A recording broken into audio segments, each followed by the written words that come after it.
Olá pessoal, tudo bem com vocês? Vamos então falar mais um pouquinho sobre o reino Animalia? Vamos falar aí sobre o filo Annelida. Lembram do filo da aula anterior? Molusca, né? Hoje a gente vai falar sobre o Annelida. Anelídeos, corpo dividido em anéis, em partes, em segmentos, pessoal.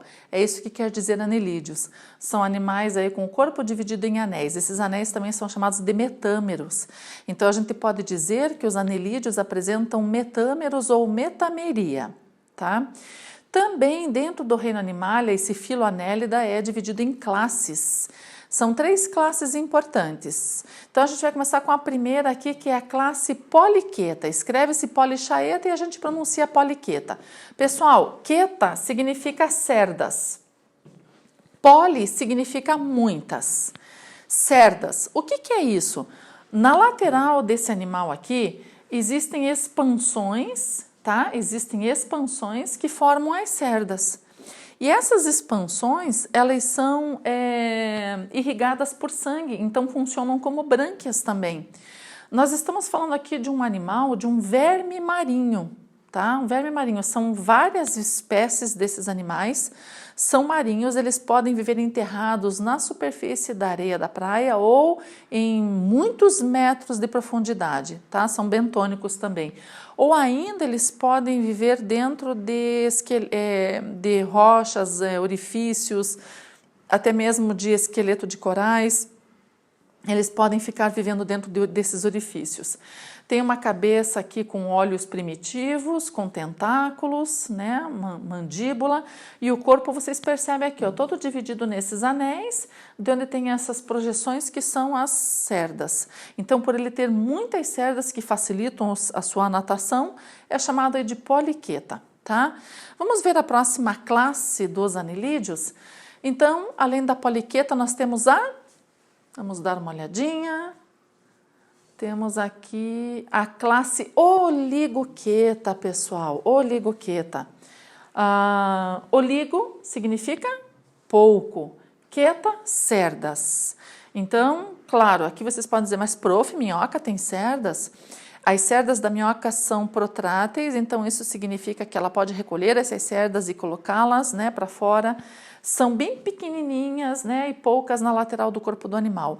As cerdas auxiliam a minhoca para rastejar, tá? Então ela põe as cerdas para fora, ela vai fazendo esse movimento, puxando, né, a terra e deslocando o corpo. As cerdas também evitam dela sair rolando para os lados, tá? Pessoal, por mais essa imagem não está muito boa, né? Mas vocês conseguem perceber que a minhoca também é um verme anelado, né? Geralmente um pouco mais afilada nas extremidades.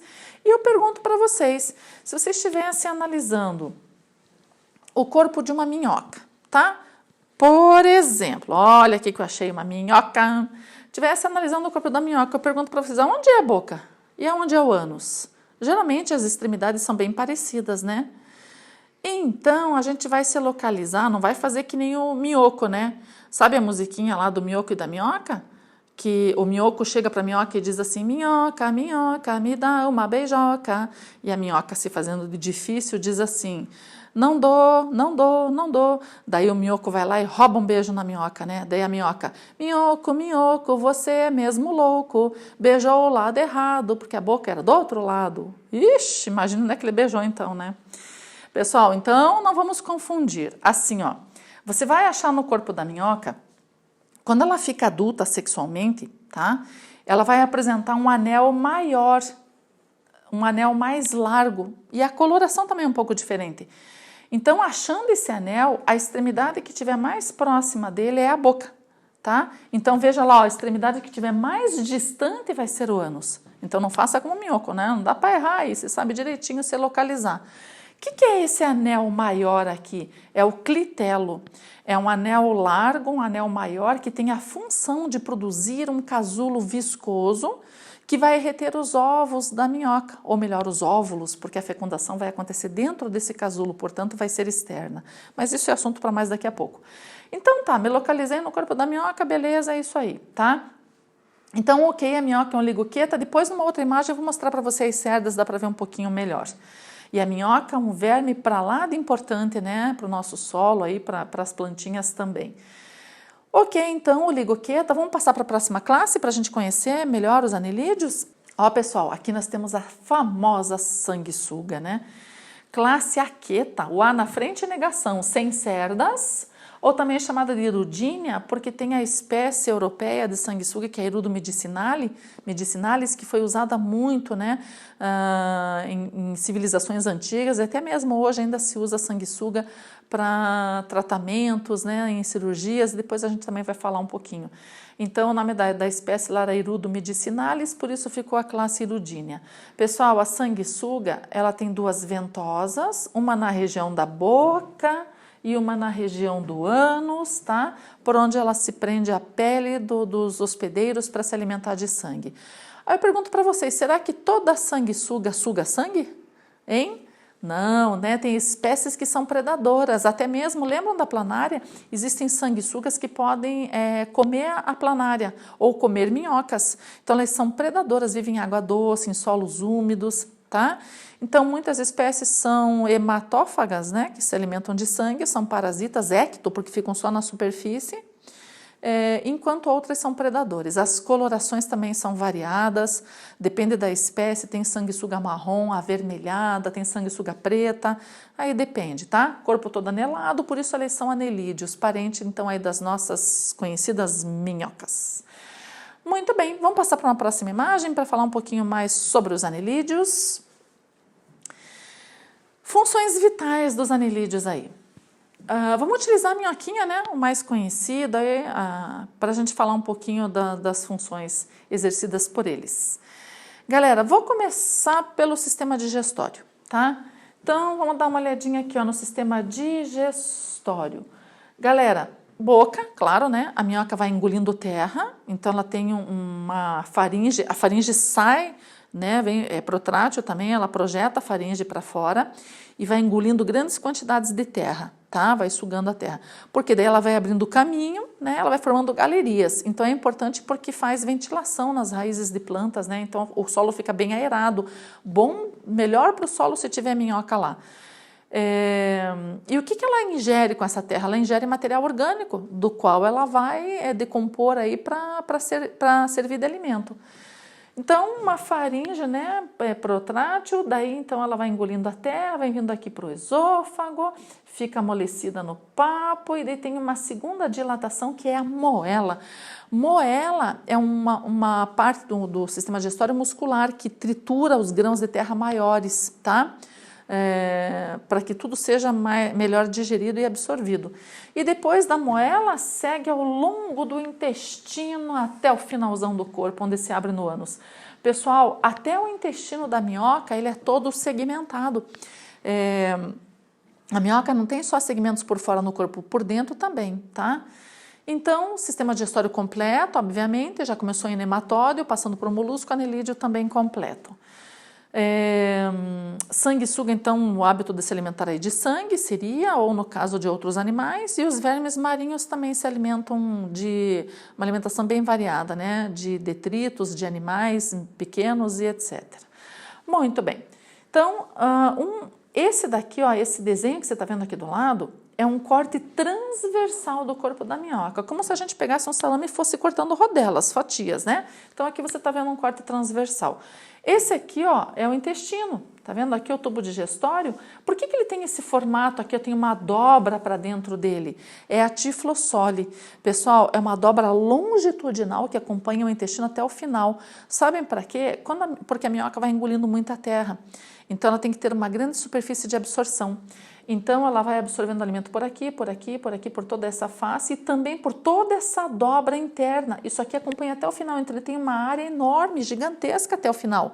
Então, vai absorvendo alimento por muita superfície, tá?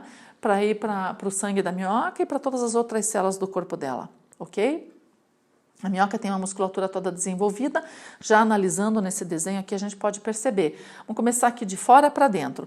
Em cima do corpo da minhoca, em cima da epiderme da minhoca, tem o que a gente chama de cutícula, tá? É uma pelezinha fininha, branquinha, assim, que protege o corpo deles. A pele da minhoca, a epiderme, tem células aqui que produzem um muco, uma substância viscosa, para protegê-la, né? Para manter a umidade, porque afinal de contas o oxigênio vai entrar por aqui, ó, pela pele do animal. Então, eles têm respiração cutânea, né, pessoal? Não é pelo... Cutânea é de cutis, de pele, tá? Então, o oxigênio entra por qualquer parte do corpo da minhoca, da sanguessuga também. Dos vermes marinhos, eles têm as brânquias que eu comentei com vocês, né? Que são aquelas expansões irrigadas por vasos sanguíneos. O oxigênio atravessa ali, já entra no vaso sanguíneo e é distribuído para todo o corpo. Então, aqui ele pode entrar por qualquer parte do corpo da minhoca aí, respiração cutânea, tá? Então, ele vai entrar aqui pela cutícula, vai passar pela epiderme e vai passar pelo músculo e penetra no corpo da minhoca. Muito bem. Aí o que vai acontecer? O oxigênio se difunde para todo o corpo e o gás carbônico sai em sentido contrário. Músculo circular, tá? Para fazer aí a contração do corpo da minhoca. Tem músculo longitudinal, então a minhoca pode se esticar, pode se encolher, tá? Então a musculatura aí ajuda na locomoção da minhoca e na sustentação do seu corpo também. Aqui nós podemos ver um celoma, são animais também celomados, então tem um espaço aqui dentro onde os órgãos estão alojados, como nos moluscos, também são triblásticos, também são protostômios, também tem simetria bilateral, já tem um sentido de deslocamento, né? A minhoca sempre vai na direção para frente, né? Ou numa direção única, né? Se ela estiver sentindo o cheiro de comida para o lado de cá, ela vem para o lado de cá, então sempre num sentido único. Lembram das cerdas que eu comentei? Então olha aqui, ó, as cerdas saindo do corpo da minhoca para ajudar na sua locomoção. Tá? Pessoal, sistema digestório completo, sistema respiratório cutâneo branquial, sistema circulatório fechado nesses animais, em todos eles. Isso significa que o sangue vai percorrer apenas o interior dos vasos sanguíneos. A minhoca e os demais anelídeos têm dois vasos sanguíneos, digamos assim, de um calibre maior, um diâmetro maior, são grossos. Um é dorsal e o outro ventral, tá? Ligado a esses dois vasos sanguíneos grossíssimos, tem os transversais, são 5 transversais bem largos também, que aparece aqui, ó, 1, 2, 3, 4, 5, que eles chamam de corações da minhoca. É verdade, prof, que minhoca tem 5 corações? O que é um coração? Coração é uma câmara que vai bombear o sangue. Esses são vasos, mas eles têm a capacidade de contrair e dilatar para bombear o sangue. Então, por isso, podem ser chamados de corações, tá? Então, o sangue circula no vaso sanguíneo dorsal, passa aqui pelos canais transversais e vai pelo vaso sanguíneo de baixo. É claro que tem muita ramificação, é claro que todos os órgãos recebem aí vasos sanguíneos, mas são bem mais finos, de um diâmetro menor. Tá legal? O sangue da minhoca é vermelho, quando a gente abre uma minhoca dá para ver, tem hemoglobina como pigmento respiratório para transporte dos gases respiratórios, tá? Então, sistema circulatório fechado. Sistema excretor também é por nefrídeo, é um sistema tubular, pessoal. Esse nefrídeo, esse sistema tubular, ele tem como se fosse uma abertura maior, ciliado, para remover as excretas do líquido celomático e também do sangue. Nessa imagem não aparece, mas tem os vasinhos de sangue circulando esse tubo aqui, essa projeção aqui, esse nefrídeo, tá? Então ele remove tanto sujeira do celoma como do próprio vaso sanguíneo e vai colocar para fora do corpo da minhoca através de um orifíciozinho na pele. O xixizinho dela sai então pelo orifício na pele. Pessoal, olha que curioso. A minhoca tem um par desses nefrídeos, tá? Em cada segmento corporal. Então, tem um parzinho nesse segmento, um parzinho nesse, um parzinho nesse. Então, ela tem esses nefrídeos ao longo de todo o corpo. Então, o xixizinho vai saindo pelas laterais, por esses orifícios aqui, tá? Então, o xixizinho nada mais é do que a excreta nitrogenada que ela remove tanto do celoma, por essa parte aqui, o nefróstoma, né?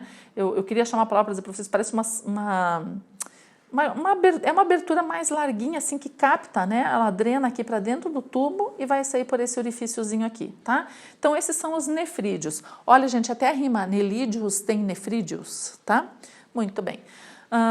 Como é um corte transversal, você está vendo aqui o vaso sanguíneo, ó, o corte transversal também, e o sistema nervoso em amarelo aqui. O sistema nervoso dos anelídeos é ganglionar também, porque são conjuntos de células que se distribuem de tempo em tempo, né? Ó, os gânglios, né? Tem 2 aqui cerebroides, tem alguns ao longo do corpo, e são ligados por cordões nervosos, que inervam todos os órgãos desse animal. Então, aonde você encostar, esse animal vai perceber aquele estímulo, vai mandar uma resposta, a musculatura contrai e o animal se mexe, tá? Então, por ficar mais desenvolvido no ventre do animal, embaixo, a gente diz que é ganglionar ventral, tá? O nosso sistema nervoso se localiza no dorso, o deles é mais desenvolvido na parte de baixo, ventral. Tá legal? Pessoal, vamos passar para uma próxima imagem para a gente falar, quase finalizando e falar dos anelídeos. Reprodução dos anelídeos. Os vermes marinhos são dioicos, tá? A fecundação é externa e eles apresentam larvas no seu desenvolvimento. As larvas são bem parecidas lá com as larvas dos moluscos, por isso eles têm uma relação embriológica próxima, tá? Ambos celomados, triblásticos, protostômia, simetria bilateral, então eles são muito próximos aí, evolutivamente falando. Vamos falar um pouquinho das minhocas, que são os anelídeos mais comuns para nós, tá? Minhocas e também as sanguessugas são monóicas, são hermafroditas. A minhoca vai apresentar o clitelo quando ela estiver adulta sexualmente e ele é bem visível. A sanguessuga também tem clitelo, mas quase não aparece, é mais difícil de perceber o clitelo nas sanguessugas. A fecundação na minhoca é externa, na sanguessuga é interna, tá? E eles não possuem larvas. Então, como é que acontece isso? Vejam o seguinte, galera, achei o clitelo, a extremidade mais próxima é a boca. Na lateral próxima à boca, nessa imagem não aparece, mas tem bolsinhas que armazenam os espermatozoides da minhoca, tá? Então, aqui a minhoca de cima está indo para lá e a minhoca de baixo está vindo para cá, então elas têm que ficar em posição contrária. Por isso vocês vão entender, porque dentro da mesma minhoca, os órgãos reprodutivos, eles não têm comunicação e os espermatozoides não têm contato com os óvulos. E o tempo de maturação é diferente também. Os espermatozoides são produzidos primeiro e depois os óvulos serão produzidos. Então, vamos achar a minhoca de baixo. Ó, clitelo, a extremidade mais próxima é a boca. Então, aqui na lateral tem bolsinhas que vão armazenar os espermatozoides. Então, desse jeito que elas se posicionam, tá? Vamos pegar aqui a minhoca de cima. O sistema reprodutor dela, os testículos, tudo fica mais ou menos aqui assim. Aí tem uma abertura aqui que vai liberar os espermatozoides. O ovário fica do outro lado lá e tem um orifício aqui que vai liberar o óvulo só depois. Então, eles não se encontram dentro. Então, os espermatozoides são liberados aqui por um orifício e vai cair naquelas bolsinhas que a minhoca tem aqui na lateral, a minhoca de baixo. Então, a minhoca de baixo está recebendo os espermatozoides da minhoca de cima, tá? A mesma coisa vai acontecer aqui, ó. Ela está liberando os espermatozoides nas bolsinhas da minhoca de cima. Fica um tempo assim, trocam espermatozoides e vão se separar, tá? Então, agora vamos ver na próxima imagem o que vai acontecer. Bom, lembre-se que essa minhoca está com bolsinhas aqui na frente, contendo os espermatozoides que ela recebeu da minhoca, da outra minhoca que estava acoplada a ela, tá? Agora, uns 4 dias depois, é a vez dos óvulos serem produzidos. Então, o ovário vai produzir os óvulos e por um canalzinho e uma abertura aqui nesse anel maior, vai liberar os óvulos. Mas aonde que ela está liberando esses óvulos? Antes dela liberar esses óvulos, o clitelo, que é esse anel maior, as células que compõem esse anel começam a produzir uma substância viscosa ao redor do clitelo.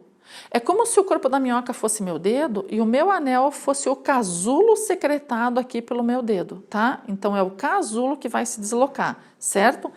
Então, ó, tá vendo aqui o casulo tá fabricado já ao redor aqui do clitelo. E aqui tem uma abertura no clitelo que os óvulos saem. Aqui estão os óvulos, ó, pequenininhos, dentro desse casulo. A minhoca, por movimento muscular, vai deslocando esse casulo. Então, o casulo arrastando os óvulos vem vindo. Olha ele aqui já, tá vindo. Vou mostrar nessa minhoca aqui de baixo. Olha onde é que está o casulo. O clitelo continua lá, é um anel do corpo da minhoca, gente. Faz parte do corpo dela. O que vai sair é somente o casulo. É a substância viscosa que ele produziu ao seu redor, trazendo os óvulos.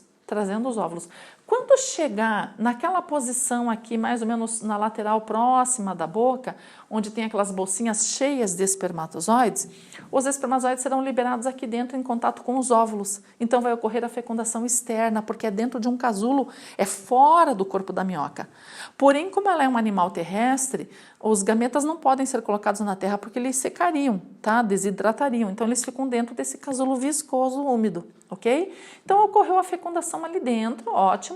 A minhoca termina de tirar esse casulo, né? Ele vai saindo do corpo dela. Esse casulo tem mais ou menos 1 centímetro de comprimento. É visível olho nu, é meio amarelinho clarinho. Ela fica normalmente enterrado lá na terra, tal, escondidinho. E dali uns 2 meses e meio, vão nascer as minhoquinhas.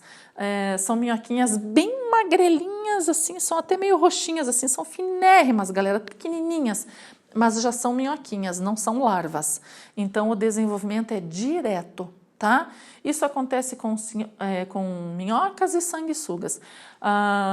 Com os vermes marinhos lá dos poliquetas, que é diferente, né? Que você tem lá são dioicos, a fecundação externa, o desenvolvimento é indireto. Tá legal?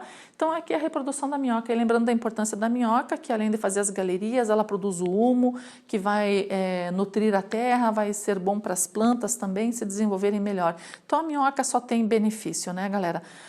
Junto nos oligoqueta aí, junto com as minhocas, são várias espécies, também tem o minhocussu, que é uma minhoca que tem quase 1 metro de comprimento, às vezes um pouco mais, né? Só que é encontrado lá nos campos, nos cerrados, né? Então o pessoal usa até como isca, mas é de assustar, né? Até parece uma cobrinha, porque ela é bem grandinha, tem uns 2,5 centímetros de diâmetro, né? Então um animalzinho volumoso aí. É um oligoqueta também. Bom, pessoal, espero que vocês tenham aprendido um pouquinho sobre os anelídeos, né? Lembrando aí de suas classes, poliqueta, oligoqueta e aqueta, que são as sanguessugas, né? Nada de me dizer etiqueta, hein, gente? Já apareceu na prova etiqueta, né? Etiqueta não é classe de anelídeo. Vamos voltar só um pouquinho na imagem lá da sanguessuga, porque eu falei para vocês que eu ia só comentar um caso. Aí, a sanguessuga é o seguinte... lembra que eu falei para vocês que elas foram muito utilizadas e ainda são utilizadas, né, nos Estados Unidos, na Europa. Eu até vi recentemente aquele programa lá, acho que é o Botched, não sei como é que pronuncia, de cirurgias plásticas. Um rapaz tinha mexido tanto no nariz dele, ele fez tantas plásticas que o médico falou para ele, você está quase perdendo o nariz, né? Já estava praticamente assim, em carne viva o nariz dele. E eles fizeram e praticamente perdendo a irrigação já do nariz, né? Ele ia perder o nariz. Ele colocou sanguessugas no nariz dele, porque quando elas sugam o sangue, galera, na saliva da sanguessuga, ela tem uma substância que é a iridina, que é tanto anestésica como anticoagulante. Então, ela não deixa o sangue formar coágulos e também não dói para o predador, menos mal, né? Então, isso facilita esse estímulo da sucção, que os vasos sanguíneos se ramifiquem. Então, ele só não perdeu o nariz dele porque o médico teve a ideia de colocar essas sanguessugas lá para estimular a irrigação, a proliferação de mais vasos sanguíneos, né? Porque onde não tem sangue, o tecido fica morto, né? Sem oxigenação e sem comida. Então, as sanguessugas têm a sua função importante, mas vejam, não é qualquer sanguessuga, tem que, na Europa, lá nos Estados Unidos, eles usam a Irido medicinalis, é uma sanguessuga europeia, assim, extremamente limpa, esterilizada, fica em aquário sem bactérias, após o uso, infelizmente, ela tem que ser descartada. Aqui no Brasil, a gente tem uma espécie de sanguessuga, mas quando você retira ela da água para colocar no hospedeiro, ela não sobrevive fora da água, ela não consegue se alimentar de sangue fora da água. A Irido medicinalis consegue, por isso eles conseguem remover e pôr na pele do paciente, tá? Então, ela tem que ser importada aqui no Brasil, né? Tem que ser essa espécie que se alimenta fora da água. Interessante, né? Pessoas que amputam membros, que sofrem acidentes, às vezes tem que ir amputando mais partes porque fica sem vascularização naquela área. As sanguessugas promovem o fluxo sanguíneo. Então, são importantes nesse aspecto.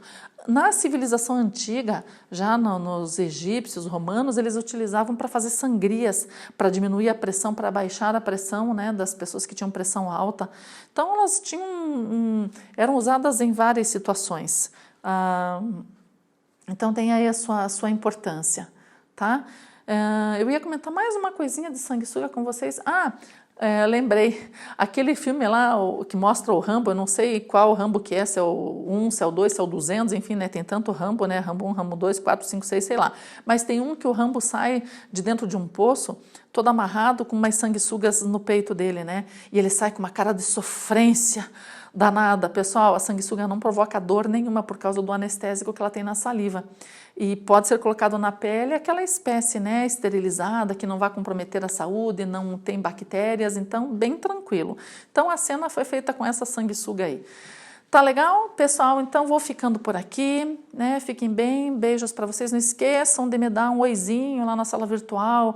Ninguém aparece lá para dar um oi para a prof, para dizer alguma dúvida, algum comentário, tá? Então até uma próxima aula. Beijos.